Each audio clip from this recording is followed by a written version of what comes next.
Bonjour à vous tous. En forme? Malgré que la température s'en va. Hein?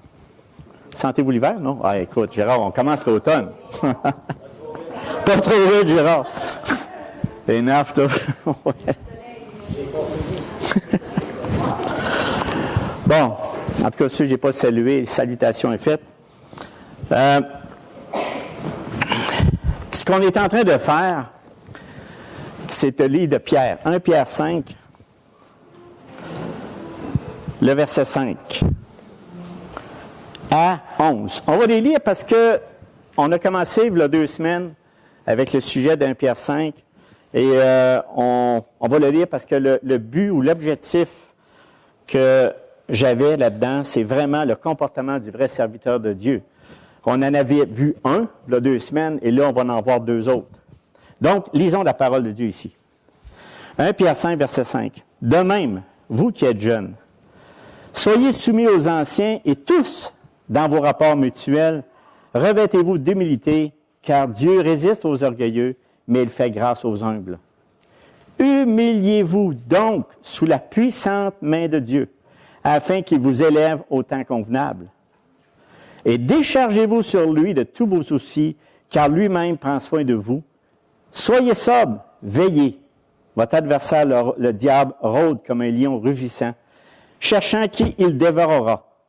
Résistez-lui avec une foi ferme, sachant que les mêmes souffrances sont imposées à vos frères dans le monde. Le Dieu de toute grâce, qui vous a appelé en Jésus-Christ à sa gloire éternelle, après que vous aurez souffert un peu de temps, vous perfectionnera lui-même, vous affermira, vous fortifiera et vous rendra inébranlable. À lui soit la puissance au siècle des siècles. Amen. Prions, mes frères et sœurs. Seigneur notre Dieu, que ta parole est puissante. Ta parole change nos cœurs. Ta parole nous dirige, nous fortifie justement, elle nous affermit dans la foi. Ce matin, on veut te remettre cette réunion entre tes mains, Seigneur, afin que tu la diriges par ton Saint-Esprit, que tu rouvres nos cœurs afin qu'on puisse la saisir, la comprendre dans toutes les profondeurs de notre âme, afin qu'on puisse être changé et transformé par ton Esprit Saint. Seigneur, on te loue, on te rend grâce et on te remet cela entre tes mains au nom de ton Fils Jésus. Amen. Voilà. Et j'avais, comme vous avez vu dans le bulletin, un résumé qui est identique à la 2 semaines, étant pleinement conscient que nous sommes les vrais serviteurs de Christ qui bâtit son Église. Christ nous demande d'avoir un comportement irréprochable et essentiel aux yeux des non-croyants. Vous savez, Pierre, quand il a écrit cette épître-là, et c'est important pour ceux qui ne l'ont pas entendu, le premier, il y a des choses que je vais répéter, mais il y en a qui n'étaient pas là.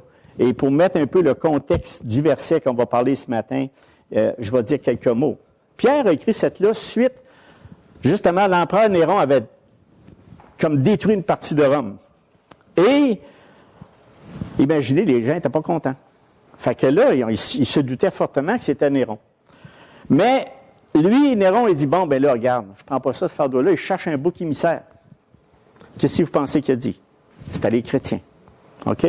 Fait que, à partir de là, il y a eu une persécution pour les chrétiens un peu hors dehors de l'ordinaire. Donc, ils étaient vraiment fâchés, les citoyens.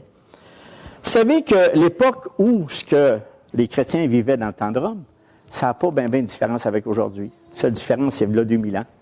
Mais on va vous dire, la réaction des gens par rapport aux chrétiens, ça ressemble. La seule chose, ils ne nous amènent pas sur le bûcher. C'était plus rough un peu. Mais il y avait beaucoup de persécutions, même il y en a qui perdaient la vie. Mais au travers de ça, dans tout ce système-là, on voit encore aujourd'hui qu'il y a, pas du déguisement, mais il y a des personnes qui, comme on parlait ce matin, qui appartiennent pas vraiment à Jésus-Christ, c'est pas moi qui décide ça, c'est pas moi qui tranche ça, mais qui font semblant d'être chrétiens, font semblant d'appartenir à Christ. Et ça, là, ça crée un tort énorme à l'Église de Christ. Énorme. Parce que, en n'étant pas circoncis du cœur, automatiquement, il y a de l'hypocrisie. Fait que les gens de l'extérieur, ils regardent ça et ils disent « Hey! Vous êtes une gang d'hypocrites. » Fait que finalement, tout ça à cause que il y a des gens qui font pas ou qui n'ont pas le cœur circoncis par Christ. Et nous, par contre, nous, les vrais serviteurs de Dieu, et c'est ça que Pierre ici fait dans les 5 épîtres, c'est vraiment de rassurer les chrétiens.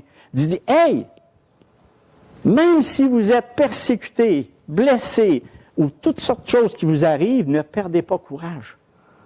Ne perdez pas courage. Mais soyez des vrais serviteurs du Dieu vivant. Dressez-vous contre l'ennemi. Mais pas pour sortir des armes, pas pour sortir des lances, pas pour sortir quoi que ce soit. Mais tâchons de taire la critique contre nous. Dans le fond, soyons, par la puissance de Jésus-Christ, des vrais serviteurs de Jésus-Christ circoncis.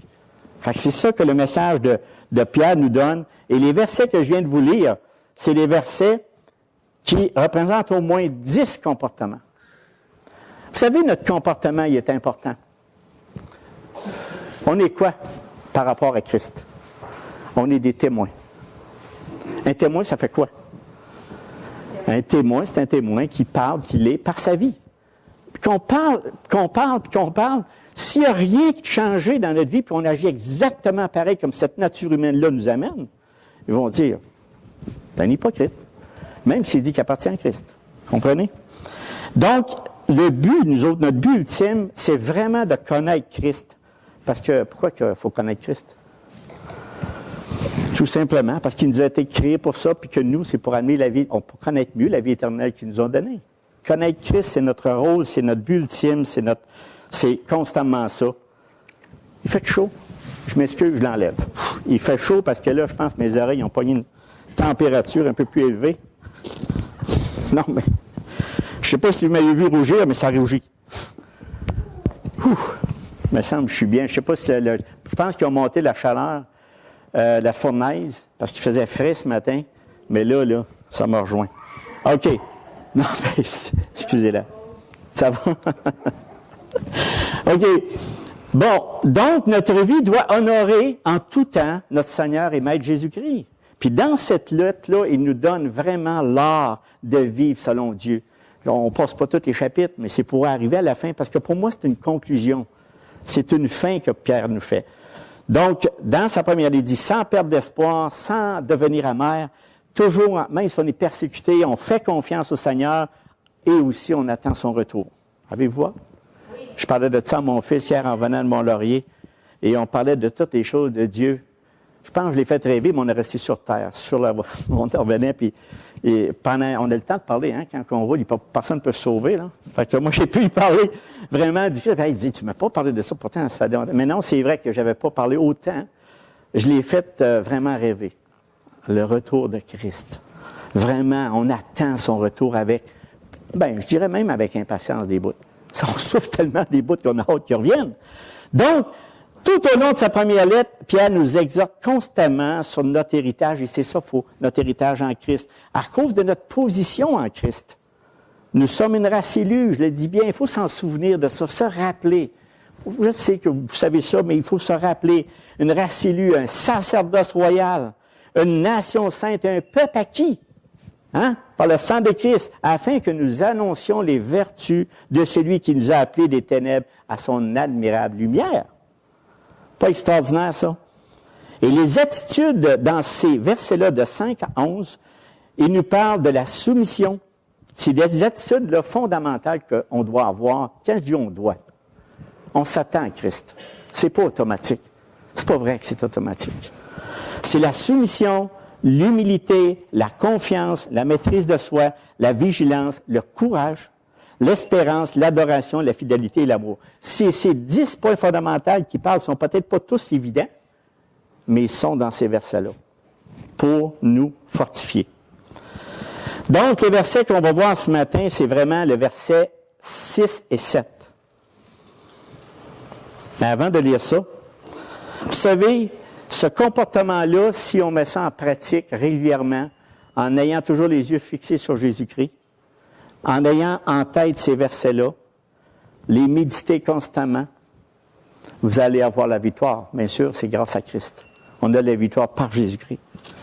Réfléchissons aussi à nos comportements de tous les jours. C'est essentiel. À chaque jour, identifions, regardons comment on agit. On est des témoins. Ces témoins-là, ça parle. Tu as beau dire des discours de 50 minutes, mais si tu ne fais pas ce que tu dis, si les bottines ne suivent pas les babines, Ça vaut pas cher. Ça vaut pas cher. Il faut que ça suive. Donc, la manière, le comportement qu'on parle, on parle d'une attitude. C'est comment se conduire, les réactions de l'individu. Puis j'avais parlé aussi que le Seigneur n'est pas venu changer notre condition humaine. Vous vous souvenez tous de ça? Mais il est venu pour changer notre nature humaine. Notre condition humaine, si on est malade, une maladie chronique, on remet notre vie au Seigneur Jésus dans ses mains. Possiblement, vous ne serez pas guéri. Mais vous avez été racheté pareil. Possiblement, vous allez mourir de cette mort-là. Ce n'est pas parce que Dieu n'est pas capable. Ce n'est pas parce que Dieu ne peut pas vous guérir. Mais ce n'est pas la condition humaine qui vient changer. Que tu sois pauvre, que tu aies la lèpre, qu'est-ce que tu voudras, ce n'est pas important. Ce qui est venu changer, c'est notre nature humaine. Qu'est-ce qui est méchant dans le cœur humain? C'est nous, le cœur. Le cœur humain est tortueux par-dessus tout dans Jérémie, vraiment. Donc, c'est ce qu'on avait parlé, et aussi, souvent, on a des conséquences des mauvaises décisions qu'on a prises, des conséquences qu'on a fait quelque chose, bon, on vit avec. Puis des fois, jusqu'à notre mort, malheureusement. Donc, mais par contre, la bonne nouvelle que Tony nous a parlé durant le repas du Seigneur, c'est qu'il nous donne à celui qui croit en son Fils Jésus-Christ la vie éternelle. C'est extraordinaire, c'est merveilleux. Je vous avais parlé aussi, pour bien comprendre le contexte de la nature humaine. Savez-vous pourquoi je vous dis ça encore une autre fois? Parce qu'on ne s'en sort pas. On ne s'en sort pas. De notre nature humaine, vous allez partir d'ici, vous allez être avec. Vous allez arriver chez vous, vous allez être avec. Toute la semaine, vous allez porter ça. Toute la semaine, la nature humaine est avec vous. Mais la parole aussi de Dieu est avec vous. Ce que je veux dire par là, c'est que je veux qu'on se reconnaisse tous là-dedans. Personne, humainement parlant, est soumise aux autorités. C'est pas naturel en nous. Avoir une confiance en nous-mêmes, ça c'est nous. Peu de maîtrise de soi, ça c'est encore nous. Pas de sagesse, pas de courage, pas d'espoir. On adore des idoles. Les humains, on adore des statues, on adore toutes sortes de choses qu'on a autour de nous. Et ça, c'est nous, fait de main d'homme. En plus d'avoir des pensées infidèles, plein de haine et d'amertume envers son prochain. Ça, là, c'est la description bien sommaire de la nature humaine. Est-ce qu'on se reconnaît comme ça? Si vous ne vous reconnaissez pas comme ça, je ne sais pas pourquoi Christ est mort pour nous. Il fallait qu'il meure parce qu'on a vraiment une nature qu'il faut vraiment avoir la parole de Dieu pour nous laver. Puis on va en parler un petit peu plus loin là-dessus. Donc, ce que le Seigneur veut, c'est de changer notre nature humaine, changer nos cœurs. Ce que Dieu veut, c'est notre sanctification tous les jours. Par quoi? Par la parole de Dieu. C'est seulement par la parole de Dieu qu'on peut être sanctifié à tous les jours. Comment on peut se sanctifier si on ne connaît pas la parole de Dieu? On ne pourra pas savoir tout ce qu'il y a de défaut en nous, dans l'orgueil, dans le manque d'espoir, le courage, les idoles. Et le grand malheur là-dedans et la grande séduction, c'est de vraiment, vraiment regarder la parole de Dieu et voir dans le miroir, comme Jacques dit, si tu te vois dans ton miroir et te montres ton péché, et servir d'abord, puis comme s'il n'y avait rien vu. Ça, c'est l'erreur qu'il ne faut pas faire. Le Seigneur, à tous les jours, il nous montre des parties de nous-mêmes. Mais à ce moment-là, il faut répondre. Il faut regarder à la lumière des Écritures. Et pas être un homme en apparence. Parce que qui voit quoi? Puis je parlais justement de ça à mon fils. Vraiment, pourquoi? Parce qu'on a eu une grosse discussion. Puis j'ai parlé de ça hier, j'ai dit, tu ne peux pas te cacher. Tu peux pas. Tu peux tromper ton père, n'importe qui, ta soeur, n'importe qui. Tu peux tromper tout le monde. Mais tu ne peux pas tromper Dieu. J'avais pas besoin de faire des grands dessins, il savait. Mais il me dit, c'est vrai. Qu'est-ce que tu veux que je te dise? On peut tromper les hommes, mais on ne peut pas tromper Dieu. C'est important. Quelle est la différence entre celui qui pratique et vit une religion et l'autre qui pratique et vit l'Évangile de Christ? La savez-vous? Moi, je vais prendre le temps d'expliquer ça comme il faut. La religion, puis là, moi, y aller tranquillement, parce que mes frères, mes sœurs, si quelqu'un vous persécute, quelle est la différence entre la religion et l'Évangile? La religion, c'est l'homme qui pratique et vit une religion. C'est qu'il doit faire absolument quelque chose pour Dieu. Il prie, il jeûne, il fait la lecture de la parole à tous les jours, il se rend à l'Église toutes les semaines, en croyant que toutes ces choses-là vont le rendre acceptable et juste devant Dieu. Il vit pour lui-même, comme si tout lui était dû. Ça, c'est le religieux. Avez-vous suivi? Vous avez tout enregistré ça? Ça, c'est celui qui suit une religion. L'Évangile, ça, c'est celle qu'on prône. C'est celle qu'on est. On a été rachetés par Jésus-Christ justement par cet Évangile. L'Évangile, c'est l'homme qui pratique et vit l'Évangile de Christ. C'est celui qui sait parfaitement que c'est Dieu qui a tout fait pour lui. Dieu a tout fait pour lui. Pas parce qu'il était bon, pas parce qu'il était smart, pas parce qu'il avait une belle vie. Dieu a tout fait pour lui, qu'il l'a appelé, qu'il l'a justifié quand il a cru à son Fils, Jésus-Christ, il l'a justifié, et qu'il le sanctifie maintenant par sa parole, à tous les jours, et qu'il le glorifiera à la résurrection des morts. Et par sa grâce, l'homme vit pour Dieu et pour son prochain. Avez-vous tout saisi ça? Ça, c'est le nœud central de l'Évangile. Est-ce qu'on a fait de quoi de pas pire là-dedans? Ah, rien. Pas grand-chose. Dieu a tout fait, parce que nous-mêmes, par notre nature humaine, on ne peut pas arriver à ça. On ne peut pas. On va toujours tomber péché. Prenons pas de gloire là-dessus. Moi, tous les jours, Seigneur, merci par ta grâce. Donnez cette journée de vivre encore, aujourd'hui. Donc, nous, les vrais serviteurs, en passant à Proverbe 15, 14, ça dit ceci: un cœur intelligent recherche la connaissance, tandis que la bouche des hommes stupides se nourrit de la folie. C'est assez clair, hein? Donc, la connaissance de Dieu est importante. Nous, les serviteurs de Dieu, nous devons constamment avoir un désir profond de connaître la vérité. On doit la chercher. Donc, la sagesse est directement liée à un comportement et une façon de se comporter. On va-tu arriver au sujet vraiment qu'on va parler ce matin? On arrive. La soumission. Quand j'ai parlé de la soumission, 1 Pierre 5, 5, il y a quelqu'un qui est venu me voir, puis il y avait justement une petite mise au point à faire là-dedans. De même que si vous êtes jeunes, soyez soumis aux anciens et tous dans vos rapports mutuels, revêtez-vous d'humilité, car Dieu résiste aux orgueilleux, mais il fait grâce aux humbles.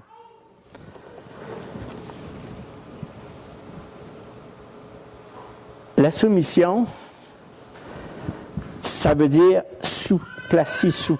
On est placé sous Jésus-Christ. J'avais parlé que les dirigeants sont soumis totalement à Dieu et les enfants de Dieu sont soumis aux dirigeants qui sont soumis totalement à Dieu. Les outils sont soumis totalement à Dieu. Et là, j'avais parlé qu'une Église en santé qui appartient véritablement à Christ devrait être en accord unanimement sur presque tous les points. Là, j'avais ouvert ma porte, j'avais dit, écoutez, venez me voir si c'est pas clair. Et puis oui, j'ai expliqué ça. Qu'est-ce que je veux dire par là? On doit avoir des choses, des connaissances différentes. Mais en général, par le sujet qu'on va voir ce matin, par l'humilité et la confiance en Jésus-Christ, on doit, en général, nous plier. Tu sais ce que je veux dire? On n'est pas des automates, on a le droit de réfléchir. Puis à un moment donné, il ne faut pas rester borné. C'est des choses simples que je veux dire. C'est des choses... Parce que la plupart du temps, dans des assemblées, quand on dit que le lion qui rôde cherche à dévorer quelqu'un, c'est ça, c'est de mettre la cisanie entre nous. C'est de mettre le trouble entre nous. C'est ça, le but, c'est ça. Ah ben lui, là, regarde-moi ça, tu sais ça. Puis, c'est ça que je veux dire, l'objectif dans tout ça, quand on parle de soumission, c'est qu'on est soumis tous à Christ, les dirigeants inclus. Vous êtes pas on ne peut pas faire avaler n'importe quoi si on ne parle pas de Dieu, puis on ne parle pas de sa puissance, on ne parle pas de n'importe qui, on parle de Dieu. Vous avez le droit de nous reprendre. Mais quand on parle de l'unanimité, plus l'Église de Christ fait une unanimité sur quelque chose, plus on est solide ensemble. Ça veut dire qu'on se parle, tout en ayant des différences. Là, on ne parle pas d'à 100%. Non, l'Église de Christ, c'est des personnes qui sont humbles, puis on arrive à ça. Parce que revêtez-vous d'humilité, le pire ennemi de l'homme, c'est quoi? L'orgueil. C'est un comportement qui se vit généralement dans notre cœur, puis j'avais parlé de qui? Vous ne l'avez pas regardé, vous avez lu ça dans Daniel 4? Non? Nebuchadnezzar. Ouais. Nebuchadnezzar, après avoir mangé de l'herbe pendant 7 ans, qu'est-ce qui est arrivé? Qu'est-ce qu'il a fait? Il a dit ceci, verset 37. Maintenant, moi, Nebuchadnezzar, je loue, j'exalte et je glorifie le roi des cieux dans toutes les œuvres, dont toutes les œuvres sont vraies et les voies justes et qui peut abaisser ceux qui marchent avec orgueil. Il l'a-tu mangé, cette là, qui a mangé 7 ans de l'herbe? En plus, le plus grand miracle là-dedans, il a conservé le royaume de Nebuchadnezzar, puis il a ordonné après. Essayez de faire ça. Il aurait pu se faire tuer n'importe quel temps par ses sujets. Il n'aurait pu jamais repogner le trône. Non, il dit, moi, te faire manger de l'herbe pendant 7 ans, puis moi, t'ordonner ton trône après. C'est quelque chose. Donc, c'est là qu'on voit comment Dieu est puissant, comment Dieu peut faire des choses. Là, on voit les 2 points ce matin. Le but du sujet, en fait, je vous ai ramené au point, versets 6 et 7. Humiliez-vous donc sous la puissante main de Dieu, afin qu'il vous élève au temps convenable, et déchargez-vous sur lui de tous vos soucis, car lui-même prend soin de vous.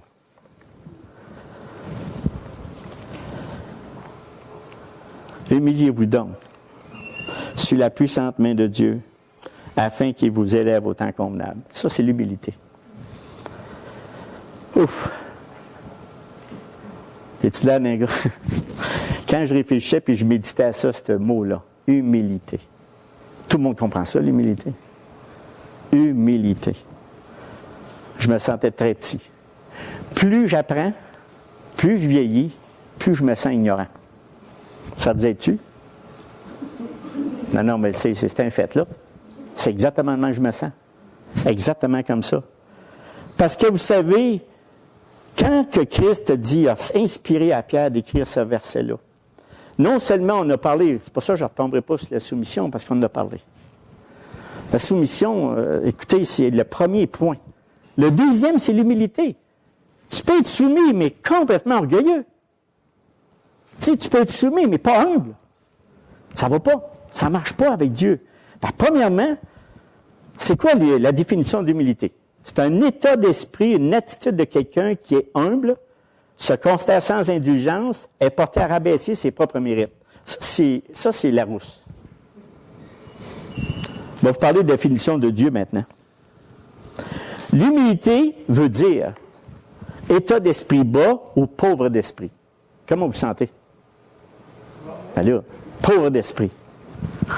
L'attitude qui consiste à ne pas se croire trop important pour se servir. Le sermon sur la montagne. Heureux les pauvres en esprit, car le royaume des cieux est à eux. Ouais, mais Gérard, ça va bien, non? C'est cute, ça. Comment, moi, je peux marcher dans l'humilité? C'est quoi? Comment je peux faire ça? Le contraire de l'humilité, c'est? Hey, ça va bien, votre affaire. Ça va super bien. C'est le péché qui est toujours séparé, c'est le péché qui a toujours séparé les hommes déchus de Dieu, faisant d'eux en réalité leur propre Dieu. Ça a tout le temps été ça. Notre orgueil. Notre orgueil, souvent, on va claquer des portes, on va faire des choses, on va se diviser, même entre couples. Même en couple, on se blesse, on se brise. Qu'est-ce qui a rentré le plus là-dedans? L'égoïsme et l'orgueil. Hey, tu ne me montreras pas comment faire des patates. Puis c'est, en tout cas, je lui ai mis des patates, mais bien plus que ça, il y a bien d'autres choses. Mais c'est incroyable, l'humilité. Donc, Psaume 138:6, il dit, l'Éternel est élevé, il voit les humbles et il reconnaît de loin les orgueilleux. Michée 6:8, il dit, on t'a fait connaître aux hommes ce qui est bien. Ce que l'Éternel demande de toi, c'est que tu pratiques le droit et que tu aimes la loyauté et que tu marches humblement avec ton Dieu. La question que je vous pose, comment marcher ou vivre humblement avec notre Dieu? On a tous un petit peu une définition, hein? On a une idée. Mais moi, j'ai pensé de vous parler de quelque chose, d'un exemple que notre Seigneur Jésus-Christ lui-même a fait. C'est un exemple que j'espère pour chacun de nous. Demain, après-demain, après-après-demain, mois prochain, l'autre année, tout le temps, jusqu'à votre mort. Retenez ça. Jean 13, 3 à 17. Ça, le Seigneur Jésus, quand il a fait ça, il y en a des idées là-dessus. Mais c'est le lavement des pieds du Seigneur. Les lavements des pieds des disciples du Seigneur. J'ai manqué un disciple, c'est le lavement des pieds du Seigneur. C'est le Seigneur qui a lavé les pieds des disciples. Ça, là, c'est le plus grand exemple d'humilité et d'amour. Christ s'en allait sur la croix. Il allait mourir pour nous. Mourir pour nous, nous racheter de nos péchés. Là, il était en train de manger, ensemble, il y avait un souper. Là, vous êtes à Israël, tiens. Vous avez été là-bas à la chambre haute? Avez-vous été? À la chambre haute, tout ce qu'il y a eu le repas du Seigneur, ils ont une place, à Jérusalem. Le plafond est haut. Ah, bien plus haut que ça ici, là, mais c'était tout petit. J'ai dit, qu'est-ce qu'ils font là? Puis les autres, ils disaient, c'est là qu'ils ont pris le repas du Seigneur. Mais il n'y avait pas de table, il n'y avait pas rien, là. En tout cas, mais il y avait une table basse. Puis la façon qu'ils mangeaient, c'était sur le coude comme ça, puis les pieds par en arrière. Puis vous savez, là-bas, hein, il n'y avait pas des bas, puis il y avait ce qu'il y avait, c'est de la poussière. Hein? Tu laves là-dedans, puis quand tu as fait un bout de marche, tes pieds sales. Fait que le Seigneur, lui, il a vu ça. Puis, on ne s'arrête pas à ces versets-là, on ne prend pas le temps. Puis moi, faut réfléchir à ça. Quand il vous pogne une crise d'orgueil, bien comme il faut, là, méditez ces versets-là. Méditez ces versets-là. Jean 3, Jean 13, verset 3. C'est un exemple d'humilité et d'amour qu'il a fait à ses disciples. Il y a vraiment le Dieu, il était Dieu, fait homme. Non seulement qu'il est parti de sa divinité puis s'est fait homme, mais là, en plus, il m'a lavé mes pieds de mes disciples. Vous allez dire, ben là, il n'y a rien là. Mais imaginez les disciples, eux autres.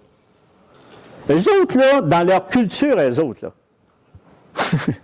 c'est rien que des esclaves qui lavent les pieds. Puis c'est pas des personnes du même rang. Pour eux autres, ça les aurait fait plaisir de laver les pieds du Seigneur. Parce qu'ils savaient qu'il était le maître. Ils savaient qu'il était le maître. Il n'y avait rien à dire. Moi, j'aurais lavé. Voyons, c'est pour ça que Pierre, il disait, hey, tu ne laveras pas. Lui, il avait tout ça dans la tête, là. Voyons, c'était le maître, c'était le Seigneur. C'est lui qui a dit, tu es le Dieu, le Fils du Dieu vivant. Et lui, il n'était pas question que tu ne laves les pieds, Seigneur. Laisse faire. Faut te laver les pieds. Il a commencé à y donner des affaires ou des ordres. Il a dit, non, laisse faire. Tu ne comprends pas tout de suite. Personne ne comprenait de toute façon. Imaginez, Pierre, c'est lui le fougueux. Mais les autres, là, ils étaient là. Il avait la bouche là, puis il dit, qu'est-ce qu'on fait là? Parce que les autres, il y avait toute la culture juive en arrière, là. Il y avait toute cette culture-là. Mais non, Seigneur, si tu veux là, ça ne se fait pas. Ça ne se fait pas, tu es le maître. Un maître, ça ne lave pas les pieds des esclaves. C'est les esclaves qui lavent les pieds des maîtres. Non, qu'est-ce que tu fais là? Non. Vous ne comprenez pas ce que je fais dans le moment. Vous ne comprenez pas. Mais, plus tard, vous allez comprendre. Puis ça, il ne l'a fait pas. Il ne l'a pas fait 2 ans avant. 1 an avant. Il l'a fait une journée ou 2 avant. Même mien, je pense que c'est une journée. En tout cas, je ne comptais pas, je ne vais pas me tromper dans le livre, mais tout de suite, avant sa mort, avant qu'elle mourir, même c'est dans la nuit qui a suivi.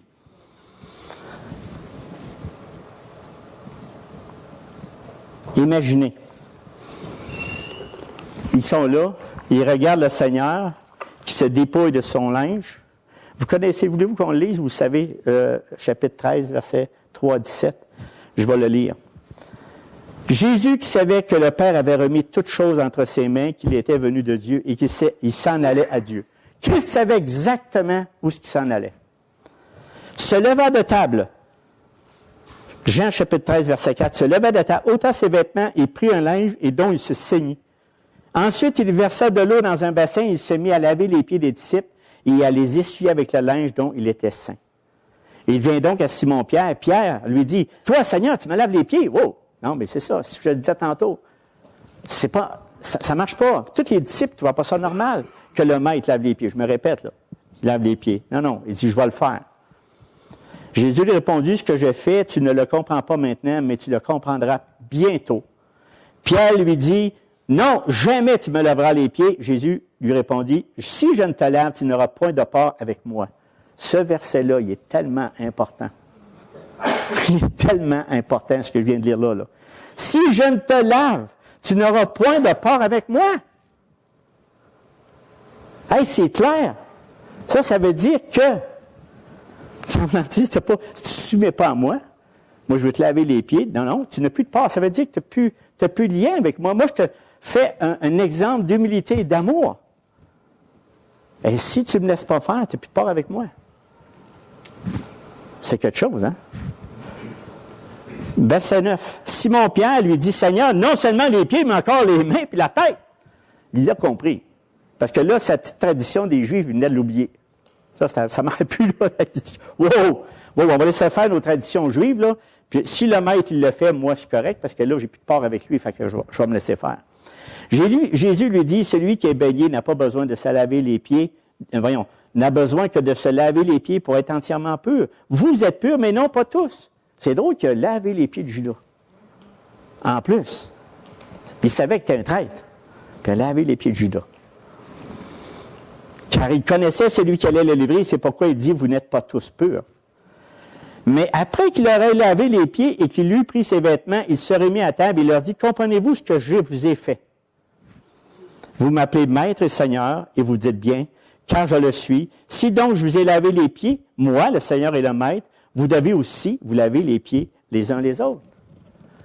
Ah là, on passe des théories. Je ne sais pas si vous avez déjà entendu parler de ça, là. Mais dans certaines confessions, ou d'assemblées, ou même de confessions, je parle des familles d'église, il y en a qui pratiquent ça. Ils pratiquent le lavement des pieds.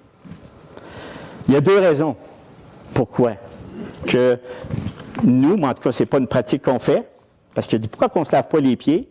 Ce n'est pas une pratique qu'on fait. C'est tout simplement qu'il y a nulle part qu'on va voir dans l'Ancien et le Nouveau Testament que cette pratique-là, on doit la faire. Et la deuxième des choses, c'est connaissant le cœur, je dis pas le corps, mais le cœur humain, connaissant le cœur humain, on ne peut pas le faire avec l'humilité de Christ.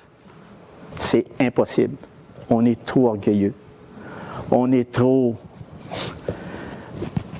Hey, écoute, je l'ai pratiqué moi-même. Je le sais. Puis des fois, j'avais un cœur disposé, puis des fois, je n'avais pas un cœur qui n'était pas cute à voir. Dieu le fut. Mais moi, je n'avais pas un bon cœur. C'est juste... Même, je te dirais même, il y a des institutions, même, il y a des grandes personnes qu'on connaît, que je ne veux pas nommer de nom, parce que je ne veux pas blesser, tu sais, je veux pas... Puis ils utilisent ça, mais moi, je sais, dans leur cœur, tu ne peux pas rester humble. Parce que tu es direct là. Tu es là. Hey, tu te prends pour quelqu'un. C'est pas vrai, ça, qu'on ne se prend pas pour quelqu'un. Ça fait partie de nos défauts. Ça fait partie de notre nature humaine. On aime être important. On aime ça. Mais ça, il faut travailler là-dessus tous les jours. Tous les jours, il faut travailler là-dessus, surtout dans l'Église de Christ. Surtout parce qu'il faut voir notre prochain plus élevé que nous. Est-ce que c'est facile? Non, c'est pas vrai, là. Donc, c'est pour ça que cette pratique-là n'est pas là. C'est vraiment pas ça. Qu'est-ce que Christ a voulu faire? Quand il a dit « faites ceci », là, ça voulait dire ça, tout simplement. Mes frères, mes sœurs, à tous les jours, on marche. À tous les jours, on est pieds sales. Ah ben, disons, on a des souliers, là. Nous sommes en Israël, parce que je veux vous donner l'exemple. À tous les jours, on pêche. À tous les jours, on salit nos pieds. C'est pour ça qu'il disait, pas besoin d'être baigné. Vous êtes déjà baigné. Vous avez déjà le baptême. Vous êtes déjà lavé. J'ai rendu pur. Mais, n'oubliez pas, moi qui est le maître, je vous lave les pieds, dans le sens, continuez, vous autres, à vous laver les pieds les uns les autres. Par quoi? Par la parole. Par la parole de Dieu. On se lave les pieds par la parole de Dieu en disant, moi, mon frère, pardonne-moi. Pardonne-moi, mon frère, mais qu'est-ce qui touche notre cœur? C'est ça que le Seigneur voulait donner comme exemple. C'est pas de se laver les pieds parce qu'on n'est même pas capable. On est déjà orgueilleux de base. Vous comprenez-vous ce que je veux dire? J'ai-tu mélangé comme il faut, moi, là? Ça, là, ça veut dire, là, l'image, c'est une analogie, c'est une métaphore que Christ, comme il utilise, par exemple, le troupeau et les brebis, le berger et les brebis. Ça, c'est le même principe. Puis il dit, n'oubliez pas ce que je vous ai fait. N'oubliez pas ce que je vous ai fait. Ça veut dire rester humble et plein d'amour les uns pour les autres. En faisant quoi? En vous lavant les pieds les uns les autres. Je parle spirituellement parlant. Être capable de s'humilier devant ton frère, ta sœur, pour lui dire, pardonne-moi. Mon frère, j'ai péché. Pardonne-moi, ma sœur, j'ai eu des mauvaises intentions envers toi. Ça, c'est Christ qui doit nous toucher là-dessus. C'est lui qui nous rend humbles. C'est lui qui nous rend vraiment humbles.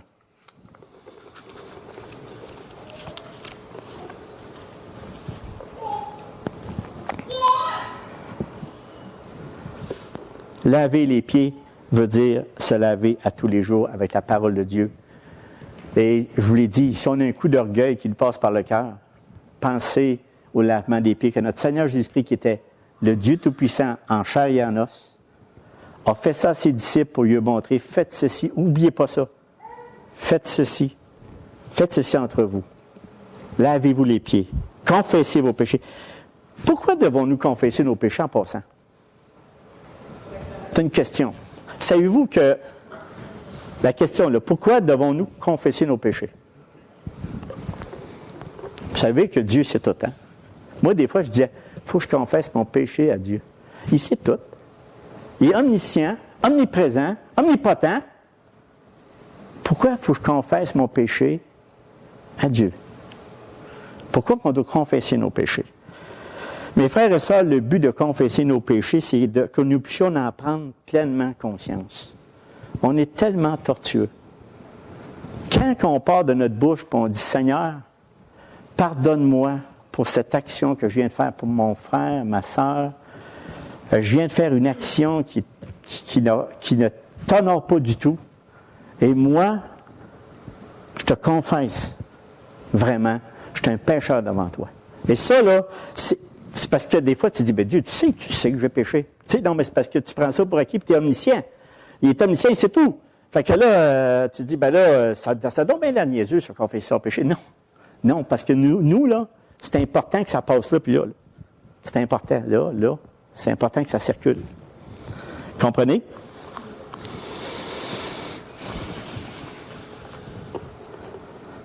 Donc, Philippiens 2, 3, 4, il dit, ne faites rien par esprit de parti ou de par vaine gloire, mais que l'humilité vous fasse regarder les autres comme étant au-dessus de vous-même, que chacun de vous, au lieu de considérer ses propres intérêts, considère aussi ceux des autres.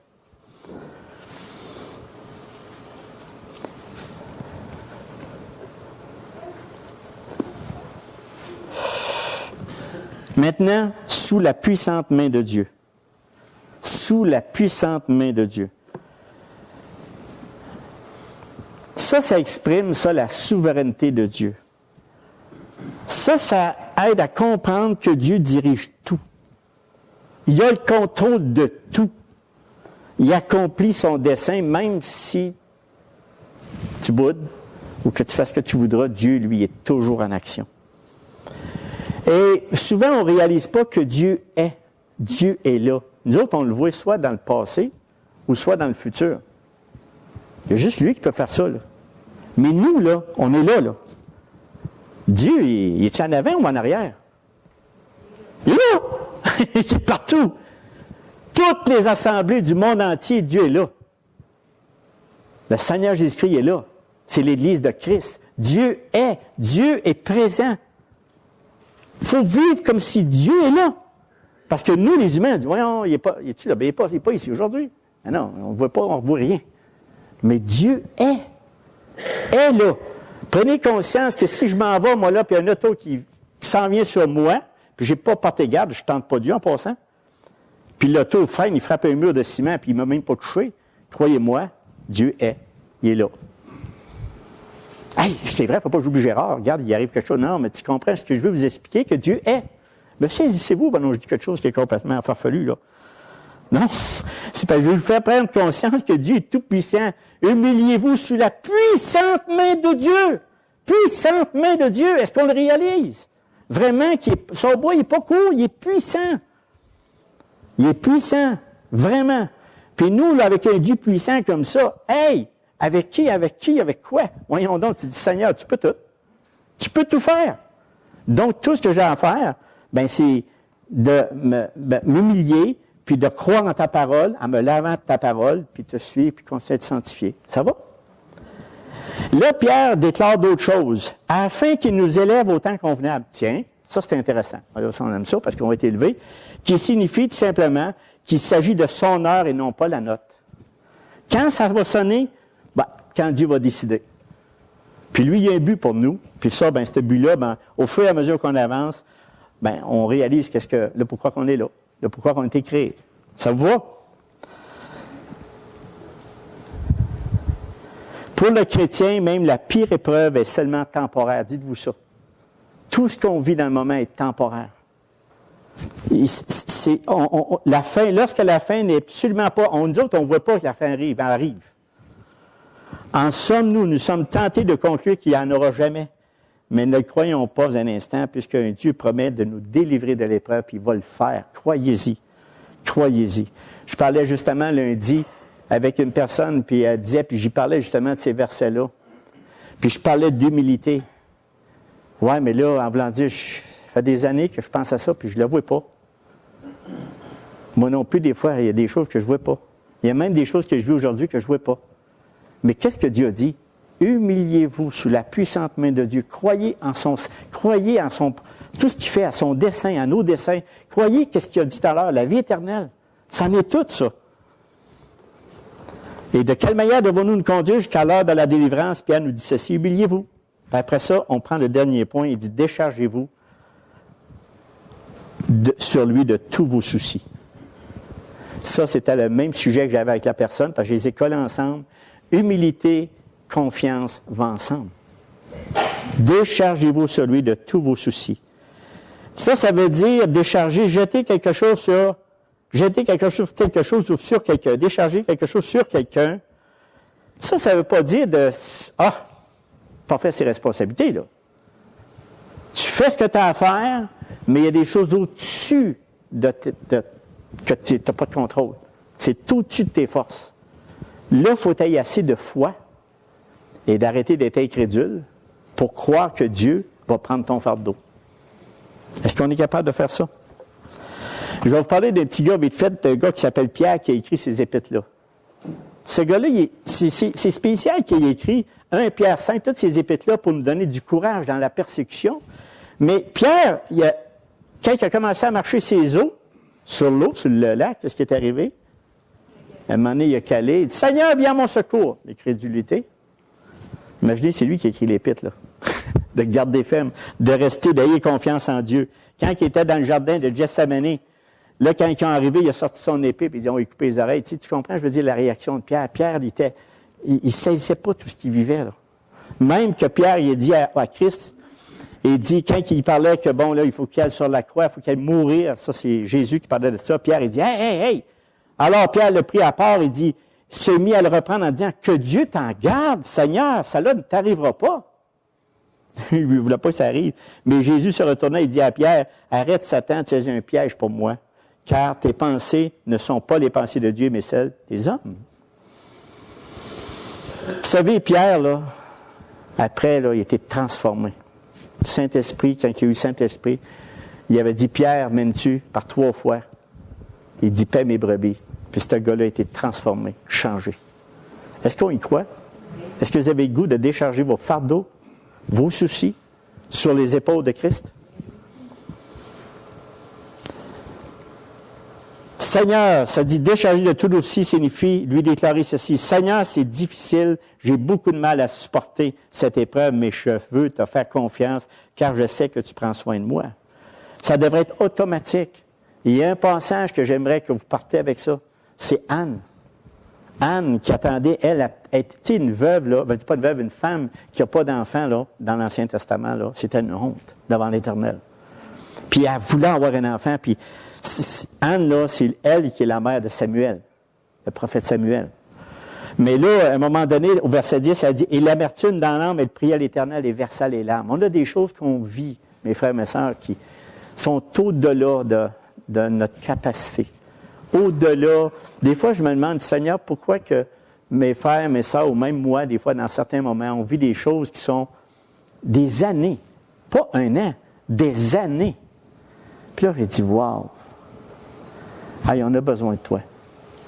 Mais je vais vous dire, il peut y avoir des miracles sans problème. Mais Dieu va intervenir au moment où vous en attendez le moins. Mais la chose qu'on doit faire, c'est décharger ta peine du Seigneur. Puis elle n'était pas, Anne, là, elle n'était pas choquée de Dieu. Elle le suppliait. Elle dit, quand est-ce que ton jour va arriver? Puis ça a pris du temps. Jusqu'au jour qui est arrivé, Élie est arrivé à côté d'elle, il dit, OK, et elle a expliqué tout ça. Elle dit, non, j'ai pas pris un coup, puis je suis pas sa brosse, moi, là. Je ne sais pas si vous savez toute l'histoire, là, mais elle dit, je suis pas ivre, là, mais elle était ivre de douleur. Ivre de douleur. Et puis là, c'était une supplication totale. Elle remettait vraiment son fardeau devant l'Éternel. Elle croyait, Dieu comme faire, que lui va prendre son fardeau. Élie, il dit comme ça, non, j'ai pas bu, mon Seigneur. J'ai rien fait, je suis pas ivre. Puis là, il a expliqué le cas. Et gardez bien ce qui est arrivé au verset 18. Vous lirez ça, c'est 1 Samuel 1, 10 à 18. 1 Samuel 1, 10 à 18. Vraiment, l'histoire de Anne donne vraiment le repris, puis elle a remis dans les mains de l'Éternel son fardeau. Ça, c'est des bels exemples qu'on doit avoir dans notre cœur pour pouvoir persévérer. Et au verset 18, elle dit, « Que ta servante trouve grâce à tes yeux. » Et cette femme s'en alla, elle mangea, et son visage ne fut plus le même. Elle ne fut plus le même.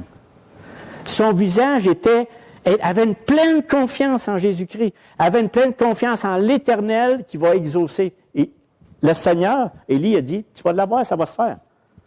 Elle est partie, puis elle le dit, le Seigneur le dit, il y a des promesses, il y a des paroles, il va le faire. Quand? Je ne sais pas. Je ne sais pas. Donc, Psaume 55, 23, il dit, remets ton sort à l'Éternel, il te soutiendra, il te laissera jamais chanceler. 1 Pierre 4, 19, il dit ainsi que ceux qui souffrent selon la volonté de Dieu s'en remettent à lui comme au fidèle Créateur en faisant ce qui est bien. Donc, Pierre, lui, exhorte les croyants à jeter tous nos soucis. J'ai dit, j'ai pas d'autres exemples. Y croyez-vous? Il peut en avoir. Tu y crois pas, toi, là? Ça peut arriver, Gérard, sans problème. Ça peut arriver. Parce que moi, j'ai un exemple que j'ai vécu, parce qu'on en vit tous des exemples. Puis, des personnes qui font des menaces. J'ai vu quelqu'un me faire des menaces, d'hommes, là. Tu sais, au point en shaker, au point de ne pas endormir. Tu sais, c'est pas drôle, là. Mais il n'a pas demandé qu'il me tuait, et il n'a pas ça qu'il a parlé, il a juste dit qu'il va régler mon compte. C'est déjà pas mal. Et de la manière que le ton était dit, je l'ai cru. Fait que, écoute, moi, là, je connaissais l'Éternel, là. Puis moi, là-dedans, là, c'était une personne difficile à vivre. C'était une personne que c'est le nombril. Je ne veux pas parler méchant. Cette personne-là, t'es mieux pour l'avoir comme ami. Tu comprends ce que je veux dire? Il y en a de ça, là. T'es mieux pour les avoir comme ami parce que c'est dangereux. Et c'est là que j'ai vu, puis ça, je vous donne un exemple, ça m'est arrivé peut-être 3 à 4 fois dans ma vie. Je dirais au moins 3 fois. Et puis Dieu, c'est un souci qui est dur. Ça peut être autant comme ton patron dit, toi, matin, là, si tu ne fais pas ça, tu es dehors. C'est un petit stress. Partir à la journée, ça? Ah non, mais il te le dit, là. Regarde, là, si tu fais, là, puis t'as bien mieux de sortir aujourd'hui, parce que là, toutes les semaines, il te le dit. Une journée, une semaine, ça va. Mais quand ça fait 10 fois qu'il te le dit, 20 fois, 30 fois, 50 fois, ça commence à être harcelant. Mais ça naît, ça. Ça naît des soucis. Déchargez-vous de tous ces soucis. Puis je vais vous garantir que le Seigneur va agir. J'ai une pleine confiance qu'il va agir. C'est ça que ça veut dire, cette parole-là. C'est déchargez-vous de tous vos soucis. Vous pouvez multiplier les exemples dans votre tête. Ça peut être un voisin qui ne vous aime pas en face. C'est long quand il reste à côté, hein? Ouf! Quand ça fait 30 ans, ça peut être long. Soit tu déménages ou pas, en tout cas, de toute façon, je vous le dis, là, mais c'est juste pour vous dire que quand il dit « déchargez-vous de tous vos soucis », il va les prendre dans vos mains. Parce que le Seigneur a dit « ceux qui connaissent ton nom se confient en toi, car tu n'abandonnes pas ceux qui te cherchent. Recommande ton sort à l'Éternel et mets ta confiance en lui et il agira. » Psaume 37, 5.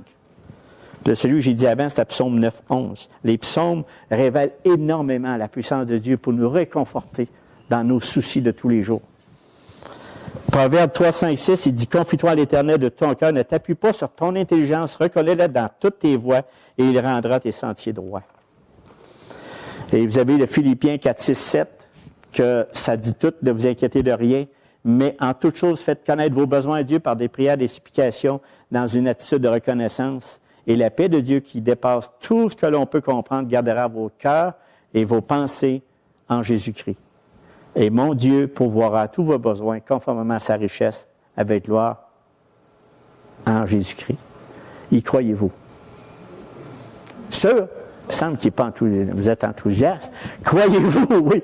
Croyez-y, mes frères, mes sœurs, croyez-y. Ce n'est pas juste des mots en l'air. C'est vraiment quelque chose qu'on doit garder dans notre cœur. C'est vraiment quelque chose qu'on doit aller, d'avoir l'humilité afin que la main puissante de Dieu puisse nous renforcer dans toutes choses, nous donner la foi. Puis après ça, déchargez-vous de tous vos soucis. J'ai une citation que j'aimerais vous lire ici pour terminer. Samson de J. Adam, il dit ceci. « Cessons d'essayer de ne plus avoir peur ou de ne plus nous inquiéter. Avec nos propres mots, disons à Dieu à peu près ceci. Seigneur, si je dois éprouver une nouvelle attaque de peur ou inquiétude, tant pis, je t'en laisse en décider. » Des fois, il y a des choses qui nous arrivent qu'on n'en veut pas. C'est ce que Pierre voulait dire en écrivant « Déchargez-vous sur lui de tous vos soucis, car il prend soin de vous. » Ensuite, quand c'est arrivé, allons de l'avant en faisant des projets et en accomplissant les responsabilités que Dieu nous a confiées. Il ne faut pas tomber dans le défaitisme, là. Faut que tu fasses de quoi? Tu remets ça à Dieu puis tu bouges. S'il y a moyen, par exemple, avec mon ennemi, une chose que je peux vous dire, j'ai dit, il me fait peur, mais Dieu, il faut que je l'aime. Il dit, t'es malade, t'es fou, mais c'est ça, Dieu, c'est ça, aime tes ennemis. Il dit, regarde, faut que tu l'aimes. Puis c'est vrai que dans mon cœur, mes frères et sœurs, j'ai fait ça. Parce qu'il ne veut pas que tu haïsses tes ennemis, là. Il veut que tu aimes des ennemis. Mais en même temps, tu y remets ça dans les mains, puis Dieu libère-moi-les. Parce que là, le rituel, tu ne fais pas exprès, là, tu ne vas pas cogner à sa porte, là. En tout cas, tu ne vas pas le narguer, là. Mais Dieu va s'occuper de ça. Donc, ensuite, allons de l'avant en faisant des projets et en accomplissant les responsabilités que Dieu nous a confiées. Dans tout ce que nous faisons, veillons à nous soucier avant tout de trouver les moyens d'exprimer de l'amour envers les autres.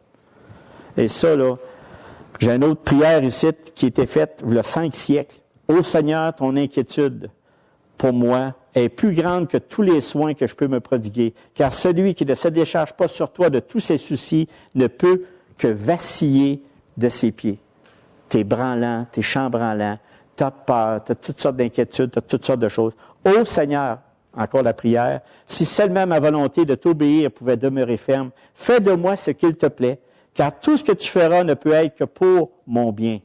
Si tu désires que je demeure dans l'obscurité, sois-en béni. Si tu désires que je sois dans la lumière, sois-en béni aussi. Si tu daignes me réconforter, sois béni. Et si tu veux que je sois figé, sois béni également. » Exactement comme Job a fait. Quand il était arrivé, il y a eu des ulcères, il y avait tout ce qu'il fallait. Sa femme a dit, « Maudit Dieu. Regarde, il t'a tout enlevé, là. Tu n'as plus rien. Tu as de la lèpre. Tu n'es pas beau. Bon. Maudit Dieu. Et meurs. » Lui, il dit, non. Dieu m'a donné la vie. Mon Dieu, c'est toujours mon Dieu, l'Éternel. Qu'importe l'affliction que j'ai, je vais la vivre. Fait qu'il faut avoir l'attitude de Job. Ça vous va? Soyez bénis, mes frères et sœurs, pour le reste de cette semaine. La journée d'abord. On va finir la journée, puis la semaine. Fait qu'on va prier pour terminer. Seigneur notre Dieu, tu es un Dieu tout-puissant. Vraiment, on doit s'humilier, Seigneur, vraiment avoir, quand on a des crises d'orgueil, des crises qui nous amènent à se détourner de toi. Viens à notre secours de notre incrédulité pour nous donner un amour, être humble, être pauvre en esprit et dire, Seigneur, viens au secours de moi. Merci pour aussi cette parole, pour décharger tous nos soucis, tous les éléments qui nous accablent, on veut te les remettre entre tes mains. Tu es le Dieu vivant, le Dieu tout-puissant, qui est capable d'amener toutes nos solutions, même si ça prend 30 ans pour les faire. Seigneur, on t'en remercie pour cette parole aujourd'hui. Soyons bénis avec cette parole, puis on te le demande au nom de ton Saint puissant Fils Jésus. Amen.